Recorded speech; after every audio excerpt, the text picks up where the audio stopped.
Yes.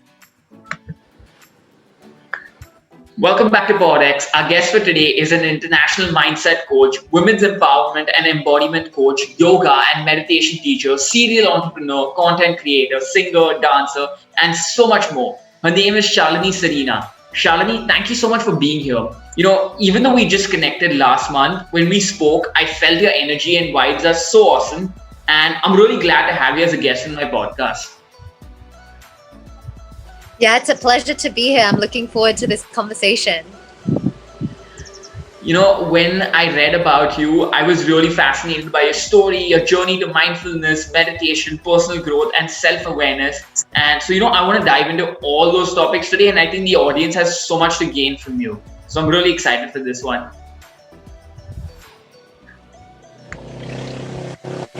Thank you.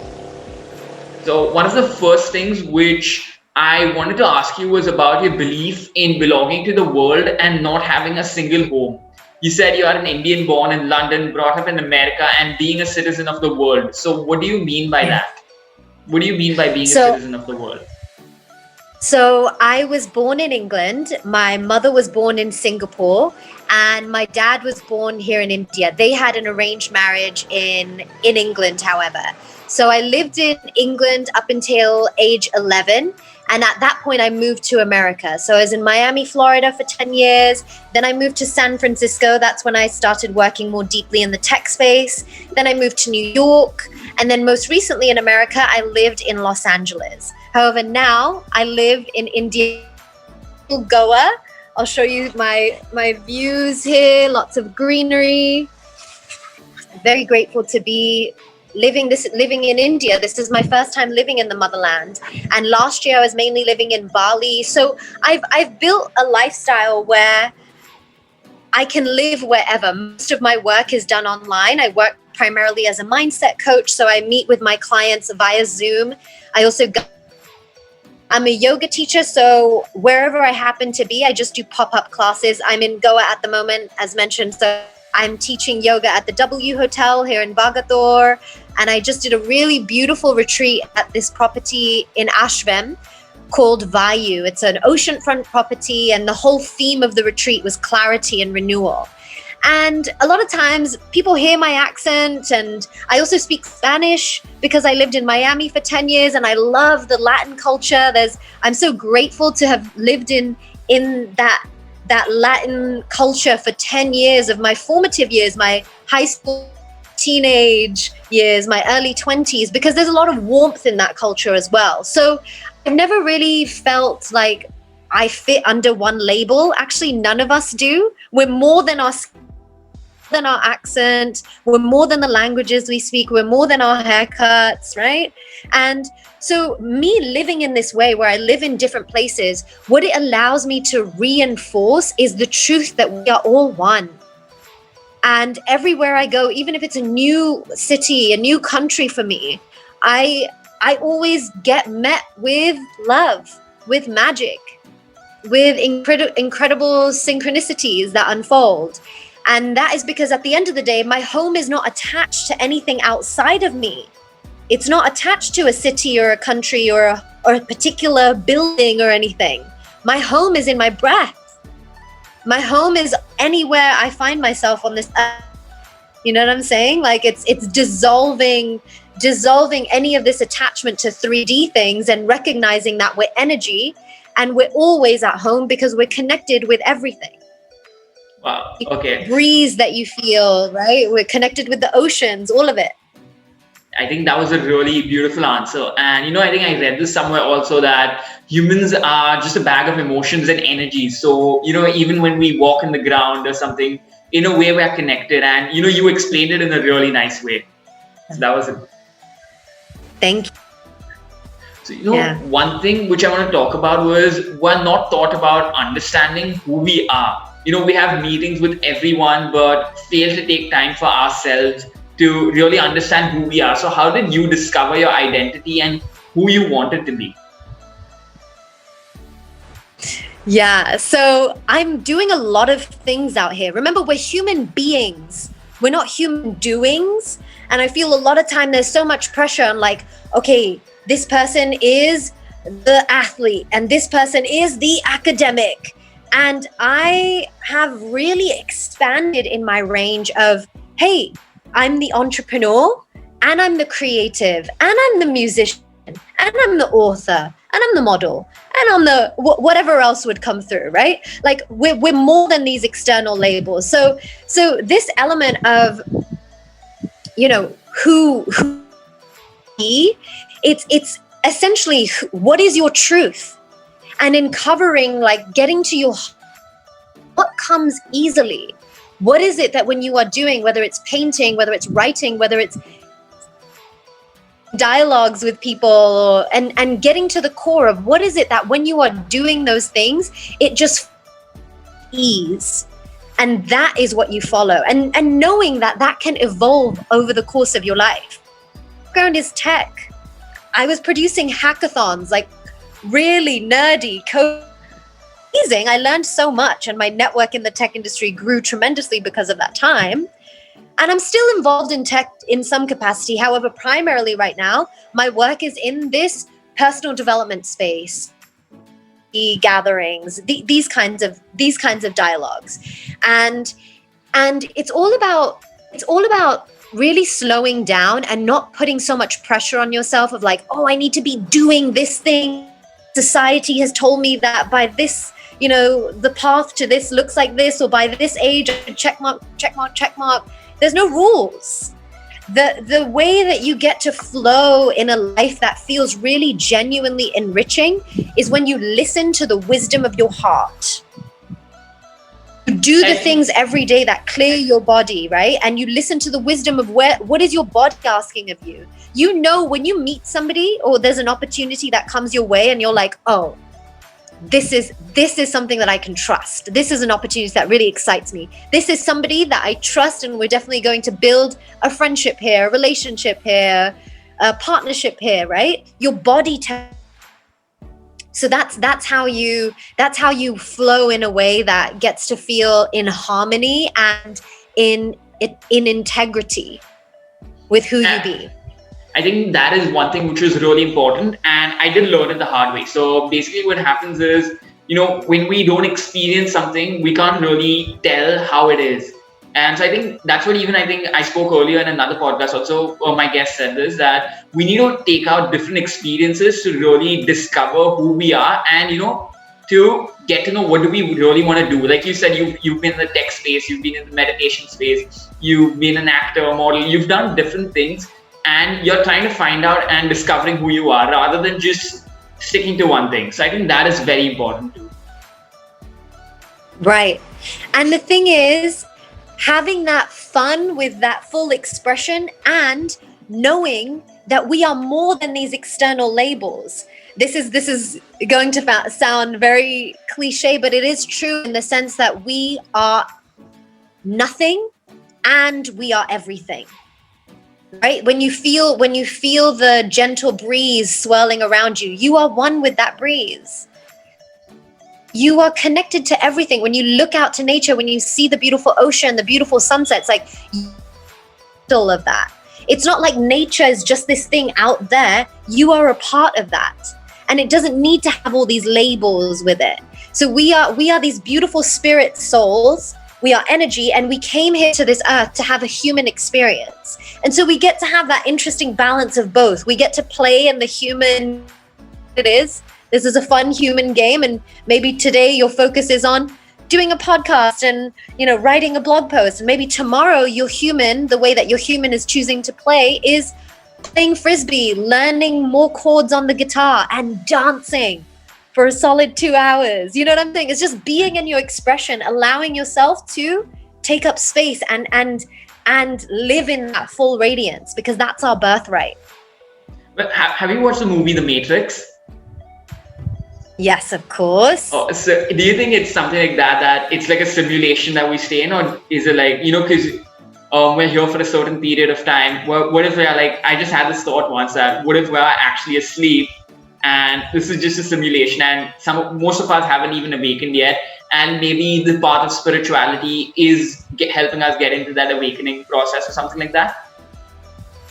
100%. We are on the path of awakening. And what's really exciting about this 2020 year is that there are more people that are waking up. And that is also due to those that are on the awakened path, which includes you and I, because of just the discussions that we are having, and the discussions that we are having, and those that are tuning into this dialogue, because they are a frequency match for the conversation that we're having here. What's been powerful in this shift is those that are on their awakened path are actively sharing the wisdom and the truths that are coming through with their communities, with their families, with their friends, online. And when you see, someone doesn't even have to say anything, you can feel it in their energy field. When someone has more consistently brought in meditation into their life, when someone is just more compassionate, first and foremost with themselves, that they have deep self-love practices, that they respect themselves, that they back themselves. And when you do that for yourself is how you can then show up in that way for the planet, for neighbors, for your family. So for sure, like, I'm really happy to feel, and there are more people waking up. There are, that yes, there is a big chunk of people that are still asleep and plugged. However, there has never been a time where this many resources are available to help accelerate that ascension journey. So powerful. So I had to ask you this question. A lot of people have reached a deep space, and often these people have had a dark past, or they carry a negative baggage or something which has defined them in their past or something. And of course, even you may have had that, which you may have let go through meditation. But what was that? Like, was there any darkness in your life before? My love, we cannot have the light without the darkness. There is this duality in this human game. And it's about having love and compassion when those shadows come up. I have a very consistent meditation practice and yoga practice. That doesn't mean that the shadow doesn't come about here and there to make itself known. The difference is that when the shadow comes up, I don't stay trapped in that story. So for instance, if jealousy were to come in, I don't go, oh my gosh, I'm a jealous person. Oh no, this is happening. I witness it. I sit in the witness seat of my mind, and I'm like, oh, how funny. This human little experience of jealousy is coming in. This is not me. I get to witness it, have compassion towards it, move through anything that needs to be moved through, and come back to my center of love. I have navigated quite a lot of shadow. I put myself through school. I was 16 years old, independent, and I had 5 scholarships to university, and my childhood wasn't the rosiest by any means. I'm grateful for so much that has been gifted to me in this lifetime, and I have also navigated a lot of family stories around abandonment, around unworthiness, and I've also navigated sexual trauma, and I was raped and went through a whole process of reporting that rape and going through that process. So these kinds of things have happened. However, they don't define me. And there was a part of me that for many years was like a victim to the story. So there is like the scenario that happens itself, which is of course a challenge to navigate. But the thing is, we all have challenges, because that is what we came to this earth. We are quantum beings, okay? We are quantum beings connected to the quantum realm. And just like you and I, if we decide, oh, let's play a game of chess, or let's play a game of frisbee, just like we're playing a game to pass the time, when we're up there in the quantum realm, we decided to play this game called being a human. And of course, when we came here to play this game, we made it a challenging game. Why would we make it an easy game for us? We made it an interesting and a complex, challenging game. And part of the game is when we show up here, we forget who we actually are. We forget that we're quantum beings.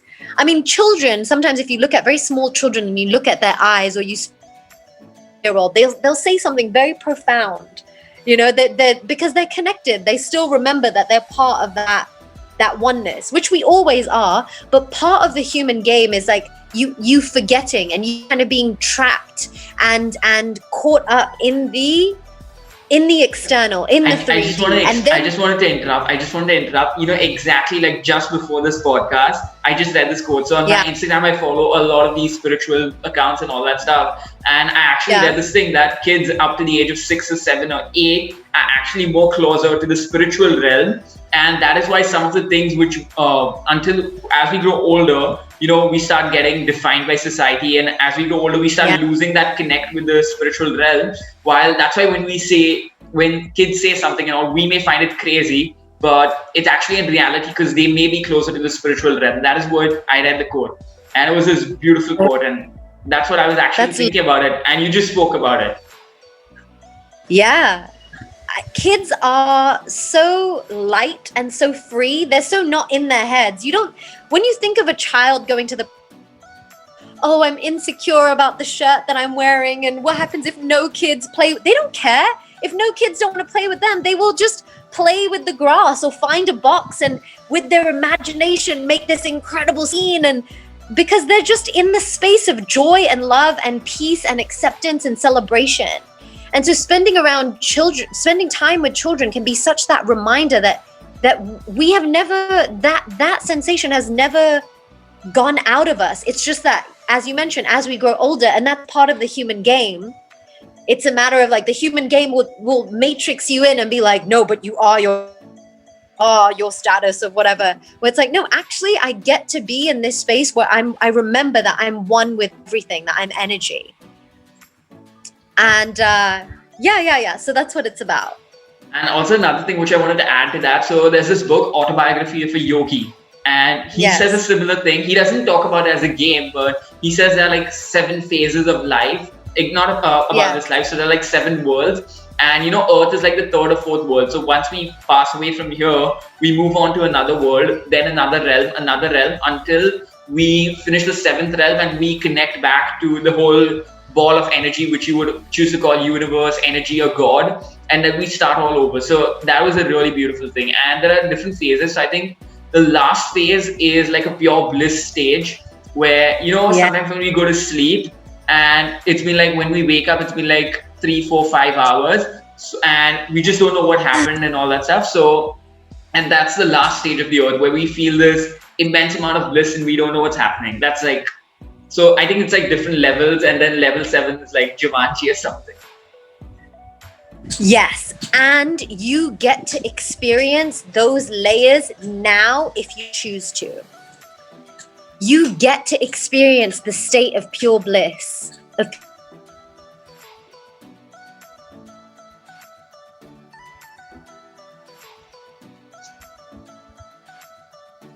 the chakras. So spending time meditating and stilling the mind, but also moving the body, waking up the spine, opening up the hips, like expanding your arms, taking up space, all of these things. It's a powerful way for you to, as a being, feel the full expression of who you be.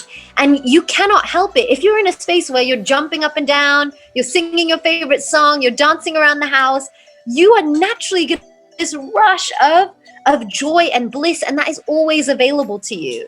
And because everything is energy, when we do the consistent work to have our energetic of a certain quality, that is also what we attract into our field. We attract friendships and opportunities and relationships that are also vibrant, that are also loving, right? That are also in integrity and connected to the vibration of truth. So it's a combination and radical responsibility for the energy that we are emitting out. So, when you spoke about having past traumatic experiences and all that stuff, how did you like revisit those memories back in a constructive way? Because, I feel a lot of people shun away from this because we're scared of getting back the fear of that past experience and revisiting it in a constructive way as opposed to a destructive way. How did you look back at it and make it into a good part of you? Totally. So it's about going back to those experiences without with full love. And there are times where I was able to do that work on my own, where it's like just me. I light a candle, I light my agarbatti, I sit there with my journal and I'm processing something, just myself. And there have been many instances where that space made available to me in a more deep way, thanks to a container, like a nourished container, whether it was therapy, whether it was a coach that I was working with, or a very close girlfriend who is just listening to something that I haven't given myself the space to process before. So that's where my work comes in as a mindset coach. I've done a lot of clearing myself, both in my own channeling and the wisdom of my higher self and my ancestors and my guides and spirits speaking with me and working with me. And incredible, most coaches I've worked with are women. I am certainly drawn to that energy, that feminine energy, which the whole planet is shifting towards recognizing again. And we all have feminine and masculine qualities within us. The old patriarchy, this linear way of thinking, this like, oh, we have to go to war and there has to be competition, that is dying, because that isn't how it actually works. We get to live in societies where it's collaborative and loving. And so it's been a combination of me going to these past traumatic experiences from a place of my own grounded, loving attention, and with the support of other women who have coached me and held space for me as I'm processing something. And now it's such a privilege and a pleasure to be doing this work myself and holding space for my clients when I work with them around kinds of things that people have navigated, alcoholism in the home with a parent, abuse in the home growing up, abandonment wounds, not feeling worthy, not feeling so many things. And in the work that I do with my clients, it's about getting to the root of where is belief coming from, because everything that we experience is a reflection of beliefs and the thoughts that we hold. And of course we're worthy. Of course love is available to us. Of course we get to have radiance and joy and peace at our birthright. So doing the work to get to the root of where did this old conditioned belief, which is not anchored in anything true, where did it come from? And doing that reprogramming through different kinds of techniques, NLP, affirmations, journaling, these kinds of things. And I think it's really necessary that we look back at it and clean it. I think, when we, there's this monk mentality thing, which I read somewhere. I think it was an article online. And it's like when you try to clean a dusty room, the first thing that happens is the dust comes on our face. And, once we start cleaning it, it is really hard and difficult at first because the room's not being used for a long time and all that stuff. And there's dirt and dust all over. But once the room is cleaned and all, it becomes really accessible and nice place. So I think the same holds true for memories also. We need to reflect it back and have it cleaned.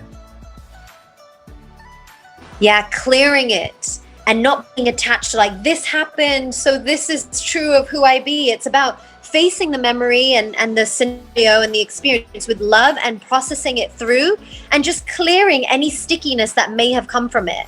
Releasing guilt, releasing shame, releasing fear, releasing anxiety, whatever that was tied up in that is just not serving, to go through and clear that. And you're so right. That's a beautiful way to look at it. When you're dusting off a surface, the dust is first moving about the room. But the thing is, you will not receive anything from the universe that you cannot handle.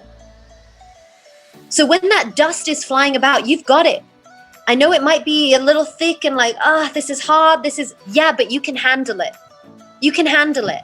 And it's always like that first, like when you think of a merry-go-round and like you're pushing this, you're moving this cycle, first push, that's where you need the most momentum. Then once this momentum, this thing is going already by itself, you just need to do a light little boop, boop, boop, and it will keep going by itself. So it's always that first push, really stepping up. And it's when it comes to this stuff about, instead of being a victim of your old stories or the moment that you make a decision and say, I am choosing to show up for myself more powerfully. I choose to release these old patterns and stories that are not grounded in anything true. I choose to up level. I choose to ascend. I choose love. I choose radiance. I choose peace. It's a decision. And once you do that, that's the equivalent of that like first push around the dusting of the surface. That's the equivalent. Making the decision. Make the decision and then do the things that you show up for yourself powerfully around that decision. And then the kind of bliss and harmony and peace that finds with you is something I cannot even put into words. It's so powerful. It's so beautiful. But how does one take the first step from moving from negativity, judgment, guilt, all that things that hold us down towards self-love, positivity? How does one take the first step?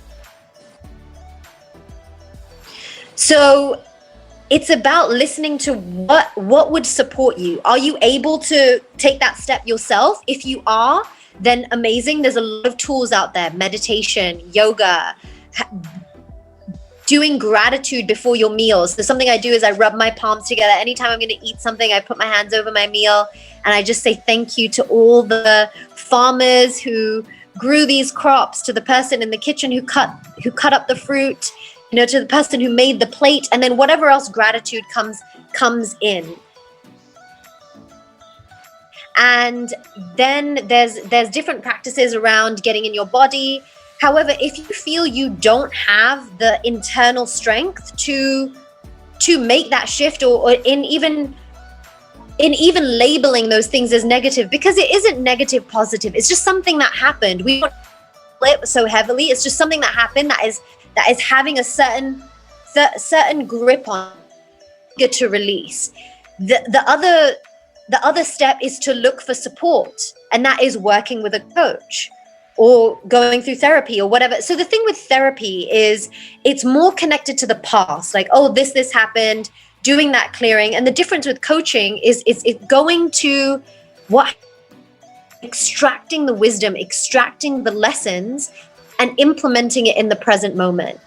So that your future can grow to the full potential that it can, to the full radiance and aligned space that it can.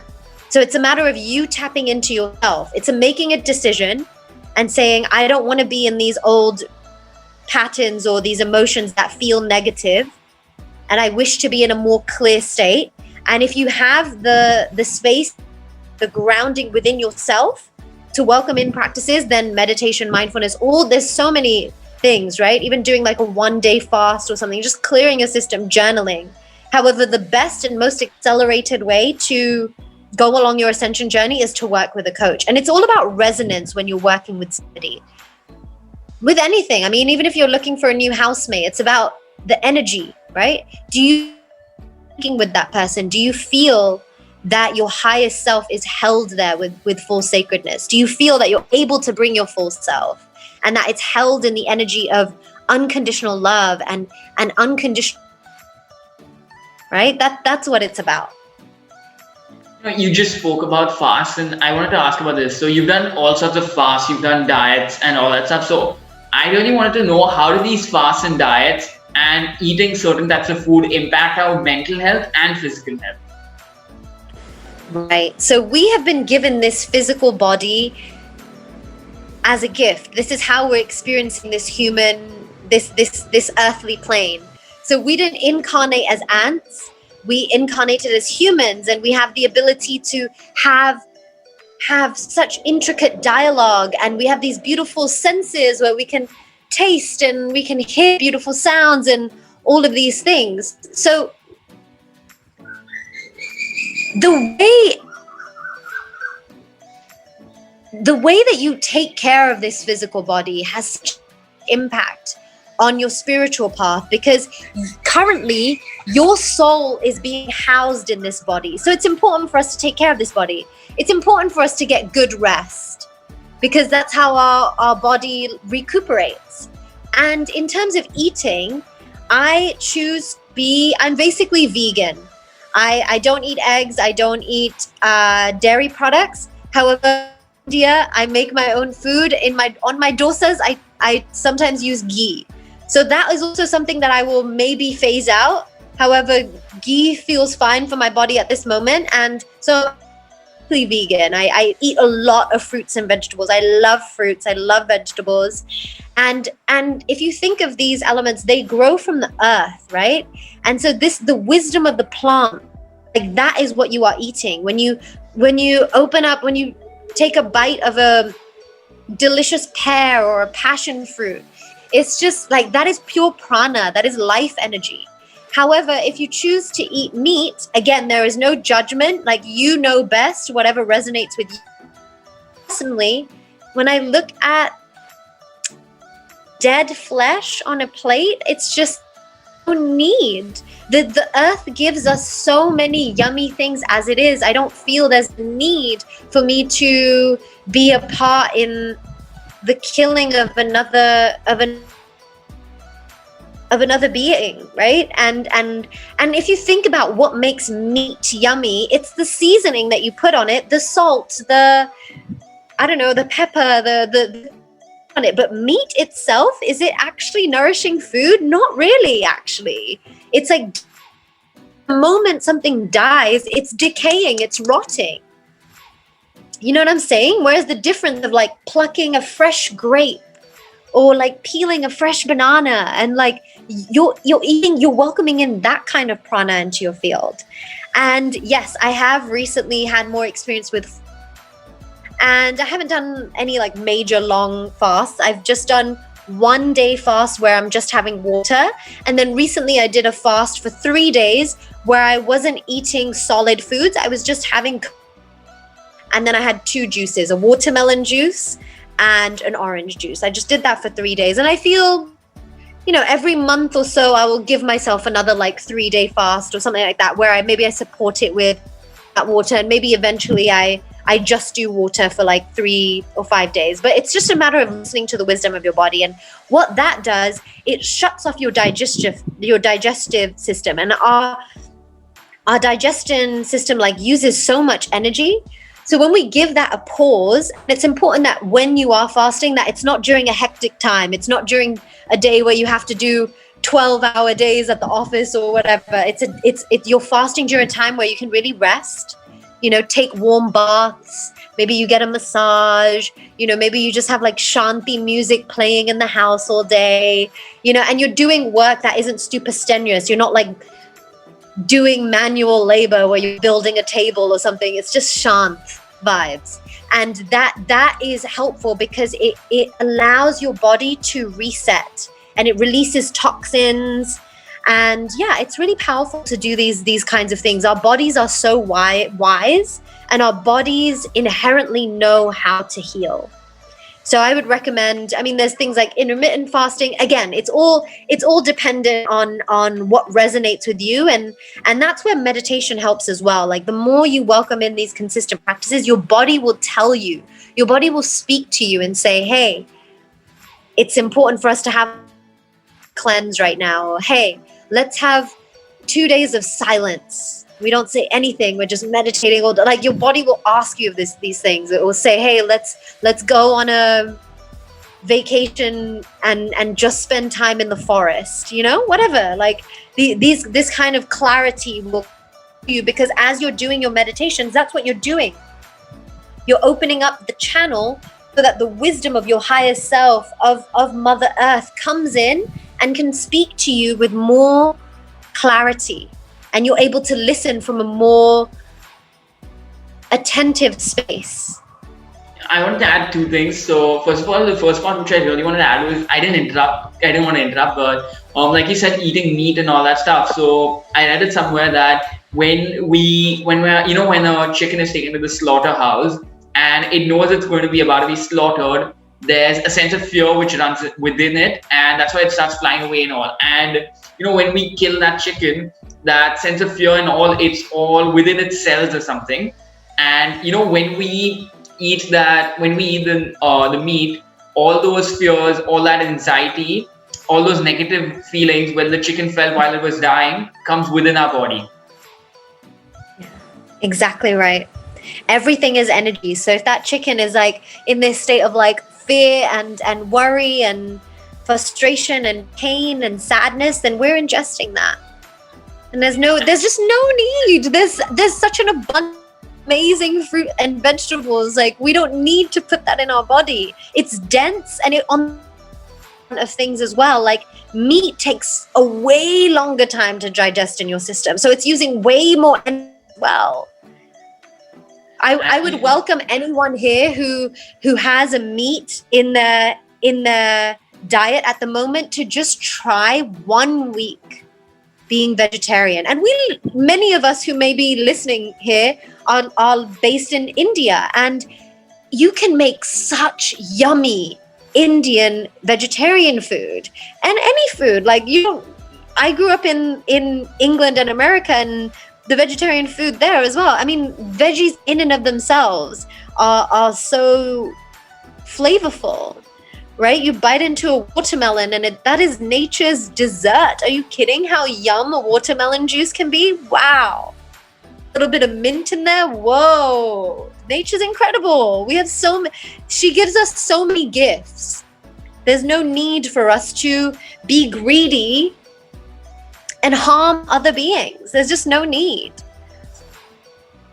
And the second part, which I really wanted to add, was which you spoke about silence and all that stuff. So in our time, I think we need to take like 3 days silence course. So according to a study, it's done that we need 3 days to basically find ourselves and discover who we are, to be silent. And so basically the first day, it's really very hard. The second day, we start getting used to it a bit. And the third day is the moment of bliss, like you said.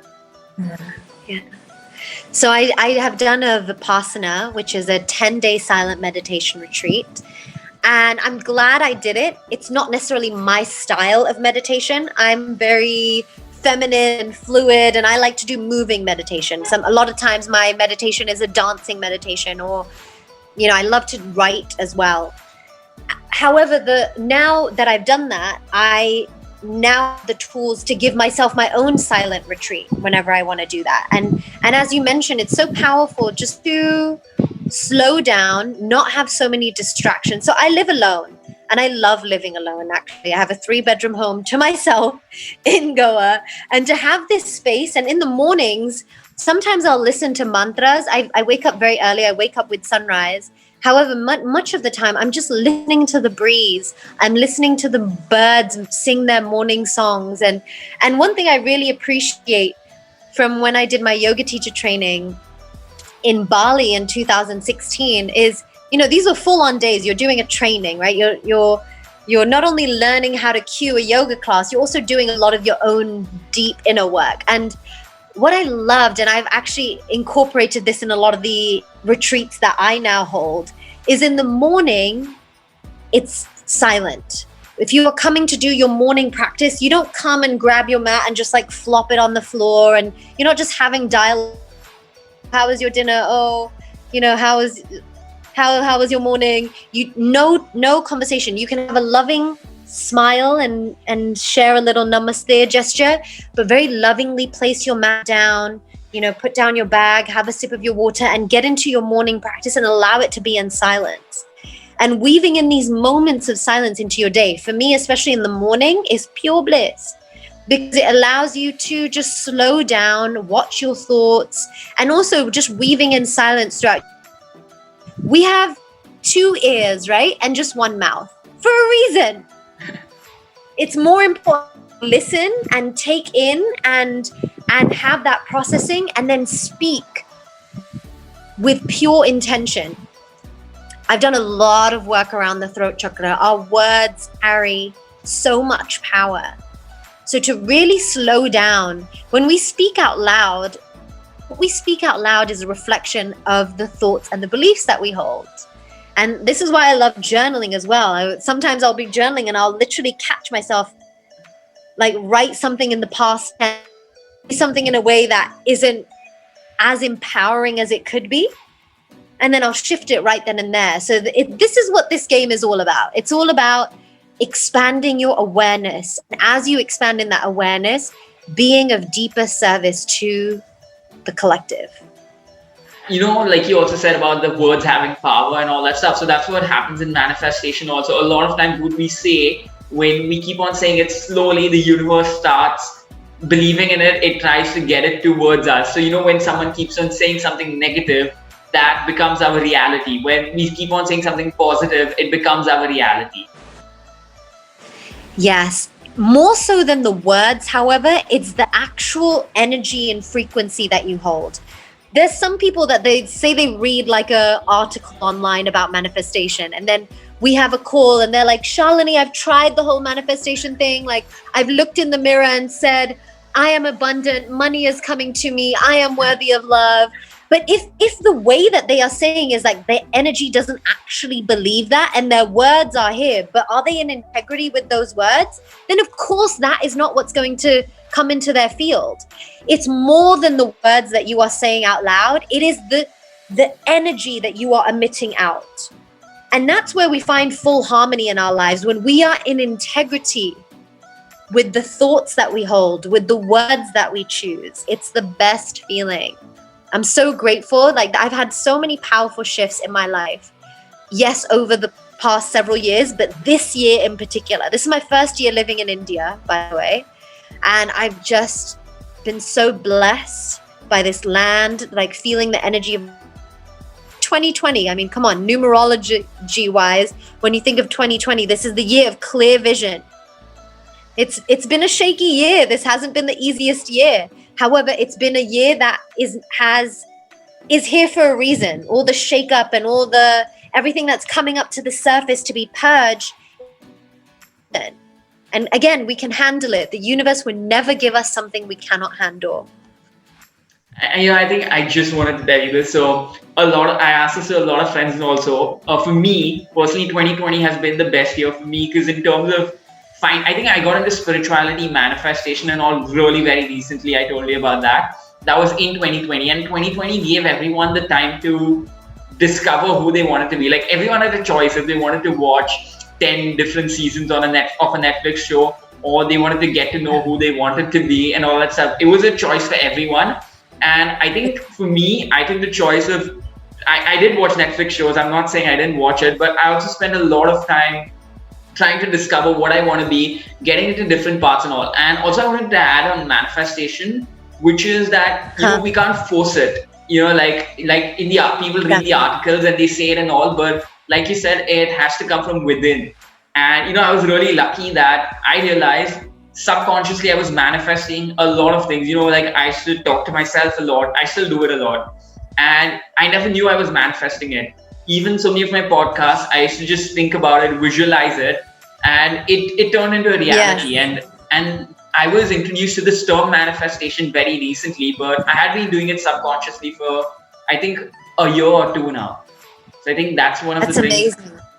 And yeah, 2020 was one of the best years, I think. I would agree with you, and I meet you there. 2020 has been such a powerful year for me. I'm so grateful. And even for those that may be listening to us right now, having this dialogue of like, what are they talking about? I lovingly challenge those people to really reflect. Yes, it's been difficult in many ways, challenging in many ways. However, if you really and think about the growth that's come about and the clarity that's come through, and just about it's been a huge gift in many ways as well. And as you mentioned, it's a choice. There's energy. So if we sit there and we're saying, oh no, this has happened and now this will never be the same, and then we are attracting more of this kind of woe is me energy into our field. Whereas if we instead say, you know what, it is what it is. The universe is doing its thing. Control that. We never could control that external. However, you can make a choice around how to respond. And are you choosing to respond with grace and love and gratitude, even when it may be challenging to? Gratitude is such a powerful key. Like, actively practicing gratitude is a game changer. If you're not actively doing that throughout your day, welcome in an active gratitude practice and just watch upgrade. And I think also gratitude, once we start practicing it, it gets deeper on its own. So I told you like this, that every day in my morning prayers, I used to say things about what I'm grateful for, that I got this podcast, I got this thing and all. And I noticed it over the last 3 months. There's been so much that has changed, because now I'm even expressing gratitude for something which I really like eating. So day before yesterday, I had Domino's pizza, and I really love that. And I never knew it, but unintentionally yesterday morning in my prayers, I thanked for having that pizza. So it Yeah. started off with big things, and now slowly that I'm practicing it on a daily basis, it comes down to the Yeah. smaller things also that we're grateful for in our daily lives. Of course. I mean, that's where doing the gratitude practice before your meals. Of course, let's be grateful for food and shelter and healthy friendships and relationships in our lives, and the smaller things. The smile that you exchange with the woman that you buy fruit from. You know, the sound of the sweet song that the bird sings in the morning. Like having gratitude for the warmth that you feel from the sunshine, right? Like this allows us to remember what a blessing this life is. And the way that that works is when you are sending up this energy of like, thank you, thank you, thank you, I'm so grateful, my heart is full. The universe is looking at you saying, oh, of course, you're welcome. Here's more blessings for you, you beautiful, grateful person, you. Like, if you think about it, like I give this example of, say that there is this woman who lives in the neighborhood and she bakes a bunch of cookies for all the kids in the neighborhood.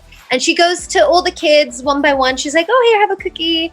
Here you go. You know, everyone have a cookie. And then some kids are like, oh, thank you so much. And then they run off and then continue to play. Some kids, they just snatch a cookie. They don't even say thank you. They're just like running off doing their thing. And there's one kid who takes the cookie and he's like, thank you so much. And she's like, of course, here's another one. And he's like, oh my goodness, I would love to help you clean up. And so then he goes back and helps her clean the trays. And then when she bakes the next batch, she gives him like a whole set of cookies to give to him and his family. That's how the universe works, right? Like when you show up in gratitude, and not only are you showing up in gratitude, but you're moving in a place of service. Like it's not like you're just, you know, you're not praying for, you're not actually praying for anything. Like you're just sending up gratitude. Like, you know, it's not attached on anything external. You're not saying, oh, hey, universe, I want this thing. It's an energetic thing. And so it's not like those who receive blessings are just using it selfishly to have their sports car and play on their tech gadgets and, you know, buy designer clothes. Like they are grateful for all the gifts that they are receiving, and the energy that they're emitting out to the universe is like, with these gifts that I receive, with the skill sets that I've been blessed with time, with the understanding and the knowledge and the community that has unfolded for me in this lifetime, I choose to be in service in the most powerful way, to amplify the energy of healing, to amplify the energy of unity consciousness, of love consciousness. And when the universe feels that purity and truth, that it rewards you. It merges with you and accelerates that journey. Yeah, and I think also with gratitude, I think intentions also come and play a huge role about why do we want to receive this, or like why do we want more of this and all. So, you know, sometimes our intentions get clouded and become ego driven or money driven and all that. So how do we keep our intentions true or purify them if they're in the wrong direction? You know when your intention is pure. You know it in your physical being. There's no confusion around that. Consistently doing the practices that remind you that you are more than this ego, this flesh and bones. You're more than your name, your skin color. Again, all of these things. You're one with infinite source. You're one with nature. So you know when you are in integrity. There's literally no question. Your body knows it. So it's a matter of, and that's why doing your consistent practices every day, you know what it feels like. So your body doesn't feel clunky and sticky. Like you're not eating junk food and you're not just sitting on the couch. You know, you're moving your body, you're giving yourself no filled with prana. You are spending time with people that are loving and really respect you and hold you in the vibration of the powerful that you be, right? That because we're all reflections of one another. And so it's a matter of just being in integrity and trusting your gut and showing up for yourself first and foremost. Everything stems from that. Like how you show up for yourself is how you show up for others, for the planet, all of it. Another question which I really wanted to ask you is that a lot of people, even I feel this, that we lack clarity on having meaning and purpose in our life. So I'm asking this as a personal question. How can one discover their purpose or their meaning in life? Sure. So there's many ways to answer this question. Firstly, it's having compassion and knowing that your purpose may evolve over the course of your life. And so it's a matter of listening to your body and what lights you up, what comes easily. What are the kind of, there's a great exercise for people that I'm working with, when they are keen to discover their purpose. There is a Japanese model that is called the and what it is 4 different quadrants. So there's one which is, what am I good at? What can I be paid for? What does the world need? And I forget the last quadrant, but it's all these things. And what I would recommend is you go into each of those things, journal on each segment of the Ikigai. It's like this Japanese purpose model, and you journal on each quadrant for about 20 minutes. And at the end of that exercise, your purpose just might be jumping out at you and be very, very clear. And if it isn't, you will be very much in the general direction of where your purpose lies. So it's just getting clear. Like, for instance, for myself, I love people. I love connecting people. I love being of service. I love helping people. Some of my skill sets are communication. I know I'm a strong speaker. I know I'm a strong writer, right? I'm a fast learner. I'm musically inclined. Just backing yourself. Okay, what are your skill sets? Okay, what are you passionate about? How can you be of service? What does the world need? Right? And just doing these kinds of things. And again, having compassion with yourself and knowing that if it feels true for you right now, that you are on the path of being a top award-winning podcaster who also releases books in the near future. And then if in a year you discover a new instrument and you're like, oh, wow, now I'm going to play the flute and I love the flute and this is my purpose now. You know what I'm saying? It gets to evolve, just having lightness and fun and play and not being so sticky on this. Because hello, my background is tech and media and I love it. An early 20s version of me wanted to be on the cover of Forbes. And of course, I'd be speaking at the top tech conferences in the world. And that was my purpose and my mission then. And it's evolved massively since then. You know what I'm saying? So it's just having like gentleness and ease in this journey. And remember, purpose isn't so much about what you are doing. It is how you are living and who you be. It's an energetic frequency. Like my purpose is just to be in my truth. That's my purpose. And when I show up in my truth, I obviously love what I do. Like it's I'm so grateful to be on this path and to serve in the way that I do, whether it's guiding retreats or coaching containers or meditations or workshops. Live in my truth. And again, when you're working with someone, it's all about resonance. When someone feels a resonance with me, the portal that I can help hold for them is by me just being in my truth, being in my state of being. It gives that permission slip to them to also step in that way of living for themselves. That's what we're all mirrors for one another. That's how it works. Okay, wow, that was really beautiful. And I think I needed this answer because, as I told you, it was like a personal question because I'm still not focused on what I know. But I'm going to try the Ikigai quadrant. I'm definitely I'll send it to you. Yeah.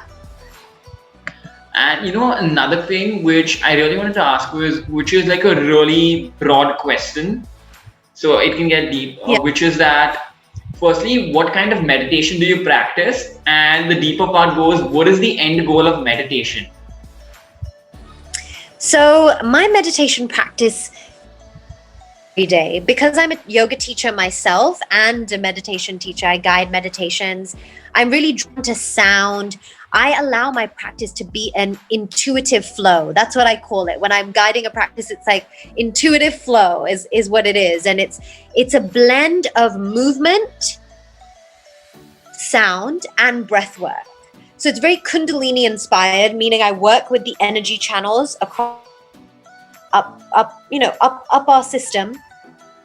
And the whole point of the practice that I do, whether it's in movement or whether it's in stillness, is about opening up the energy channel within our physical body so that we welcome in the light codes that are always around us, from the infinite, from the universe, from the earth beneath us. And my movement differentiates every day. I mean, there's like a standard baseline practice that I do, Kriya sets, where I open up my spine, and I just made this movement with my hand because I'm making this like spiral energy with my spine. I'm waking up my spine. You welcome in this like serpent-like movement of your spine. You're flexing your spine, you're making these circles, you make big circles with your neck because your neck is an extension of your spine, and your neck also holds up your powerful head, which houses your brain and so many of your senses, right? Your sight, your hearing, your taste, your smell.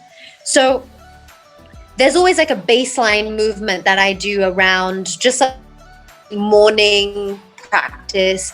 I also have an aerial belt in my home, it's like a swing basically, and I hang upside down, and that gives the benefit of stimulating your pineal connected with your third eye point, the seat of your intuition.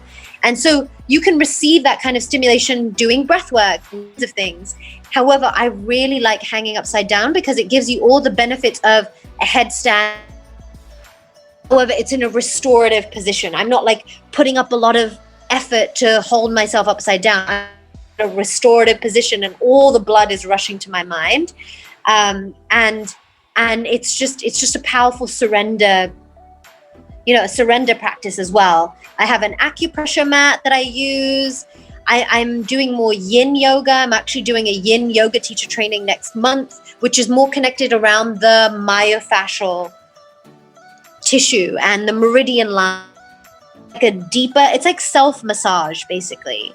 And yeah, my meditation practice is always a mix. It's a mix of stillness meditation, movement, and that movement sometimes is like a very traditional asana, surya namaskar, vinyasa kind of vibe, and sometimes it's full on just like a dance, and I'm just taking up space. I'm flailing my arms, I'm rolling up in a ball, I'm like E shapes, I'm welcoming in the energy of the serpent, and I'm welcoming in the energy of the jaguar, and welcoming in the energy of the eagle and how I move. That has been powerful moving meditation for me as well. And in terms of your question around what is the end, so there is no end goal because there is no end. It's all about the intention, however. There's no end goal, however, there is a deep intention as you are meditating. The intention is with the oneness. The intention is to dissolve the ego. Like, we're still here having a human experience. And I've had many, countless meditative experiences where I shoot off into another world, and I remember who I be, and for the most part I'm like that always. Like I can be in a meditative and present state even when we're having a dialogue or I'm doing something active, not necessarily just when my eyes are closed. So really, your meditation practice, the whole point of welcoming in a meditation practice is to welcome deeper layers of presence into your life. That's what meditation is: getting present, being present, and remembering that you are more than this 3D, that you are one with the infinite, and to allow your meditation practice to be a reminder, a consistent reminder of that. And yeah, it is important to do it every day. It's not like, oh, wow, you meditated once and you had this powerful transcendental experience, you're awakened now. No, it's important to because we're human. And the 3D human matrix world will do many things to try and distract you from the awakened path. So that's why it's important to have those practices, those consistent practices in place, because it serves us and our journey. And in order for us to be in integrity for when we're holding this space for others, it's so important to honor that space and that consistency, right? Like whether or not like you hold a space like I do as a coach and a guide and as a healer and whatever languaging you want to use around it, even if your role is you're a horse rider, like you ride horses, or you know work in the stock exchange or something, like if you are on the awakened path, you are still emitting those vibrations out to your community. You know what I'm saying? And like, that's really why we're here. We're here to awaken ourselves and through that, awaken our fellow brothers and sisters and others. Yeah, I think also I wanted to add to the meditation part. So I did meditation too, which was the mantra meditation. So, and when we can't really, it's hard for someone to believe the things which we feel during meditation without them experiencing it. So there's this really, really crazy thing that has happened to me, which I'm sure 99% people won't believe listening to this, which is I was doing, I think in April, May, during lockdown, I started doing a lot of mantra meditation. And once I was facing the west side and it was early morning. So it was like right before sunrise. And I was saying the Shiv mantra at that time, which is Om Tat Purushay Mahadevi Dimai Tano Rudra Prachodayat. So I was chanting that mantra, and suddenly there was this like bright light, which my eyes were closed, but I could feel this bright light within passing through my eyelids. And that's not possibly sunrise, because the sun rises from the east, and I was facing the west. So there was I'm not sure, but I think there was like this really cool energy. What we may call it God, universe energy, but I felt another presence kind of thing. So that was like the coolest thing that I've experienced till now through meditation. Gorgeous. Yeah, that's really special. I mean, we are light at the end of the day. We are love and light. And a lot of times when I guide meditations, and I welcome this to you and also anybody listening, I guide free meditations every full moon, every new moon. Just find me on Instagram. It's Shalini Sarena, and in my bio you can sign up for my mailing list. And a lot of the languaging I use when I'm guiding to nature, and merging into the light, like remembering that you are one with its frequency. I had this last question which I really wanted to ask you, which was more on the coaching side, the mindset side, which is that how does one build the right habits and break the wrong habits? So there are many ways that you can welcome in really healthy habits into your flow. Number one is just recognizing what habits do you already have that are great. Okay, awesome. You wake up and you brush your teeth. Good job. Then you wake up and you make yourself a warm lemon, water, haldi, black pepper thing. Great. And now the habit that you would like to add, you make that, you want to come upstairs and go into your meditation practice. What you do is you can stack the habit. So it's not like, oh, I got to build this whole new habit. Where am I going to find the time? You create it.